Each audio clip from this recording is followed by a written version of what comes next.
Imagine it's 3 p.m., and instead of a sudden snack emergency, you realize you can finish what you're doing and wait until dinner. That's one of the earliest real-world signs cravings are backing off. And when that happens, visceral fat, the deep fat around your organs, starts losing its VIP treatment. You won't necessarily see a dramatic change on the scale right away, because the first shifts are internal and behavioral. Fewer spike and crash swings and less day-to-day insulin demand.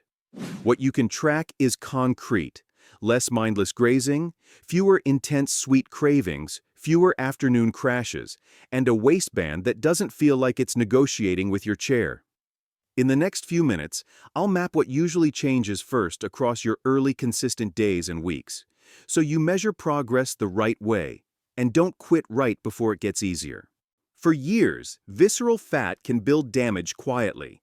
Your labs drift, your energy gets weird, and it's easy to blame stress, age, or just being busy. Clinically, it's linked to insulin resistance and chronic low-grade inflammation that can strain your liver and cardiometabolic health over time. It's not always a siren. It's more like a smoke alarm that keeps chirping until your whole day starts bending around it. You might recognize the practical signals: stubborn belly bloat, cravings that show up at predictable hours, afternoon crashes, and focus that feels like it won't stick. The good news is, the earliest wins are often behavioral before they're visual, and those wins are exactly how the bigger shift starts. When cravings stop running your life, the first thing that changes isn't your body, it's your schedule. Cravings don't just make you eat, they run your calendar, the 11 a.m. Something sweet, the mid-afternoon, I can't think without a snack, and the late night, I deserve this, that turns into an undercover second dinner. When that loop loosens, visceral fat, the deep belly fat wrapped around your organs, starts losing the environment it loves. Frequent blood sugar swings, frequent insulin, and constant grazing that keeps your body in storage mode. Week 1 is the breakup week, and it can feel weirdly dramatic. Cravings often get louder before they get quieter because you're removing the fastest craving fuel first, liquid calories and ultra-processed snack cycles, so your brain notices the missing fireworks and starts lobbying for a reunion tour. A 2018 paper reported that when people cut back on highly processed foods, many described withdrawal-like symptoms peaking around days 2 through 5. In real life, that can look like irritability, tiredness, and cravings that show up right on schedule, like your body sent a meeting invite you never accepted, and now it's offended you didn't RSVP. If days 2 to 5 feel bumpy, that's not you failing, it's the old pattern realizing you changed the locks. Then, over the next 1 to 2 weeks of consistency, cravings stop yelling and start whispering. The science is boring in the best way. Fewer spikes means fewer crashes, and fewer crashes means you're not chasing quick sugar just to feel normal again. Insulin stops acting like a bouncer posted at the door of storage mode all day, so your body gets more time between meals to access stored fuel instead of constantly restocking.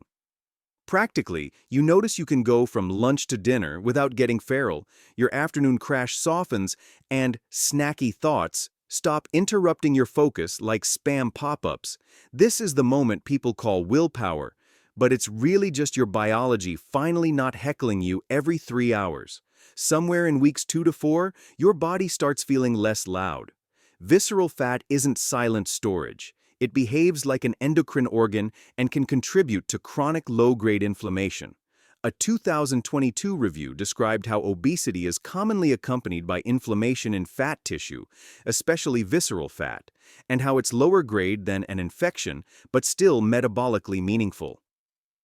Translation: you may not feel inflammation dropping like a light switch, but you might notice steadier mood, better recovery, and a body that feels like it's not running background apps you never opened. When that internal noise turns down, consistency gets easier, and consistency is what moves the needle when motivation is on airplane mode. After that, over the next several weeks, visceral fat starts showing up in measurable ways. The research is blunt. Visceral fat responds to a real weekly energy deficit, whether you create it by eating a bit less, moving more, or both. A 2023 meta-analysis reported a dose-response pattern. Bigger weekly exercise-driven energy deficits tended to produce bigger reductions in visceral fat. And exercise helps even when your diet isn't perfect. A 2013 meta-analysis found aerobic exercise reduced visceral fat even without a hypocaloric diet, with measurable changes often appearing around the 12-week mark in trials. Also worth knowing, because the internet loves a shortcut, a 2025 randomized trial found that adding different 8-hour time-restricted eating schedules to Mediterranean-style usual care didn't meaningfully outperform usual care alone for visceral fat change. So the clock isn't magic. Your repeatable deficit and fewer craving-driven detours are, and that's great news because it puts you back in control. A couple months in, cravings stop being the narrator of your life story, and that becomes the new normal. This is where fuel flexibility comes back. You can eat a normal meal without needing a nap, and you can skip a snack without feeling personally betrayed by biology. Big trials also cool down the macro wars. In the 2-year pounds lost trial's body composition results, different reduced-calorie diets produced similar changes in visceral and liver fat, which reinforces one unsexy truth.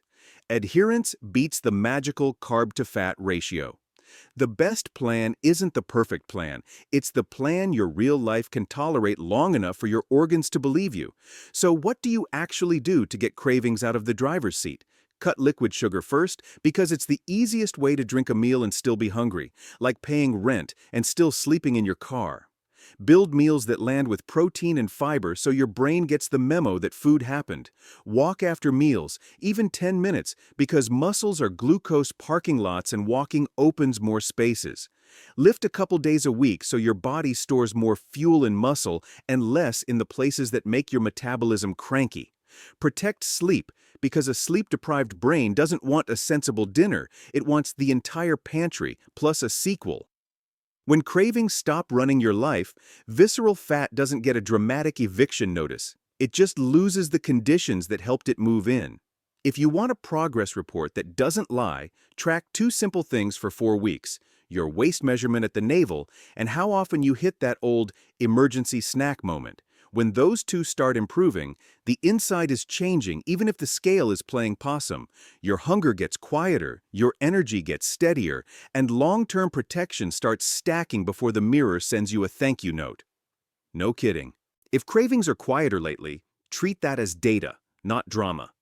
Pay attention to what's different: fewer unplanned snacks, less urgency in the mid-afternoon, a steadier stretch between meals, or a waistband that feels less tense when you sit. Those are practical signs the pattern is changing even if the scale hasn't moved. For the next week, pick one adjustment you can repeat: cut liquid sugar, stop late-night second dinner, or walk 10 minutes after meals, and keep everything else normal. Track one metric: waist at the navel, number of snack stops, or your afternoon energy from 1 to 10. And if you're on blood sugar or blood pressure meds, check in with your clinician before making major changes as your routine improves, because better signals sometimes mean your dosing needs review. Drop the first change you noticed in the comments so others can compare notes. And if you want the next step-by-step video, like, subscribe, and share this with someone stuck in the cravings loop.